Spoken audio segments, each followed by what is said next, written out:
કોકનું લઈને બેઠા હોઈએ તો કોક બાપડાની ઓતરડી પહોંચે, પણ ખોખાર મેરડે કીધું કે ઓતરડી તો પહોંચે પણ મારા ભક્તને છેત્ર તો હું ખોખાર મેલડી પહેલા પહોંચું. જેવી રીતે હનુમાનજીના જોડે વાત કરવી હોય તો સૌપ્રથમ હનુમાનજીના મંદિરમાં જવું. હનુમાનજીના મંદિરમાં જઈને એમને બે હાથ જોડીને એટલું જ કહેવું કે હનુમાનજી રામ રામ.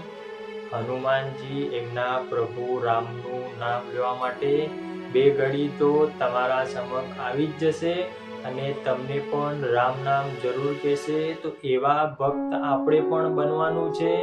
જો ખોખાર મેરડી માતાને મનોમન યાદ કરી હોય, કુળની દેવીની જો પૂજા પ્રાર્થના અખંડ કરતા હોઈએ તો ગમે તેવી વિપરીત પરિસ્થિતિ આવે તો આપણું કાળજું કંપે નહીં, આપણું મન હલક ડોલક ના કરે અને આપણા જીવનના અંદર જે પણ નાની મોટી તકલીફ આવતી હોય એને માતાજીની પ્રસાદી માણીને આપણે હરખે હરખે ગ્રહણ કરી શકીએ છીએ. પણ એવો ભાવ નથી. ભગવાન માતાજી ક્યારેય કોઈને દુઃખી નથી કરતા. આપણા એવા અમુક નીચ કર્મના આધીન જ આપણને ફળ ભોગવવું પડે. તો સૌ મિત્રોને એક જ પ્રાર્થના છે. તમે ઘણા ખરા વિડીયોમાં જોયું છે કે ખોખાર મેરડી માતાએ પ્રવચનના અંદર એવા અસંખ્ય ઉપાયો પણ આપ્યા છે. તો તમે ખોખાર મેરડી માતાના વિડીયો જોઈને આધ્યાત્મિક જીવન કઈ રીતે જીવવું તે પણ જાણી શકો છો. ખોખાર મેરડી માતાના સાનિધ્યના અંદર વરસાદના લીધે ગાદી બંધ છે, છતાં પણ ઘણા ખરા લોકો માનતાઓ કરવા આવે છે. મિત્રો, આ અદ્ભુત વાત કહેવાય કે એમની ભક્તિ આવીને આવી અખંડ બની રહે. ભગવાન પ્રત્યેનો જે ભાવ છે એ ખરો કહેવાય.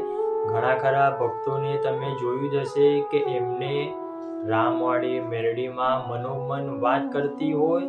તો આજે આપણે પણ જાણીએ કે આપણને શું રામવાળી મેરડી માતા મનોમન વાત કરતી હશે. ત્યારે જ એક પ્રવચન માળીનું યાદ આવી જાય.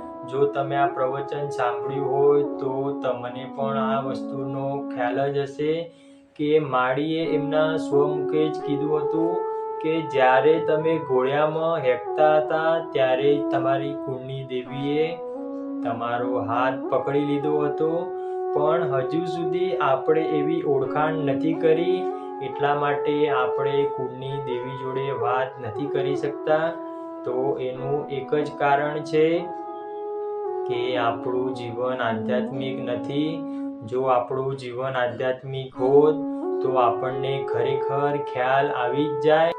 એવી જ રીતે રામવાળી મેરડી માતાએ પણ કીધું છે કે તમે કોઈ ઠેકાણે જો ભરાઈ પડ્યા અને જો સાચી રીતે ભક્તિ કરી હશે અને સાચા હશો તો રામવાળી મેરડી જરૂર મને મન વાત કરીને એનું સોલ્યુશન આપતી હોય છે.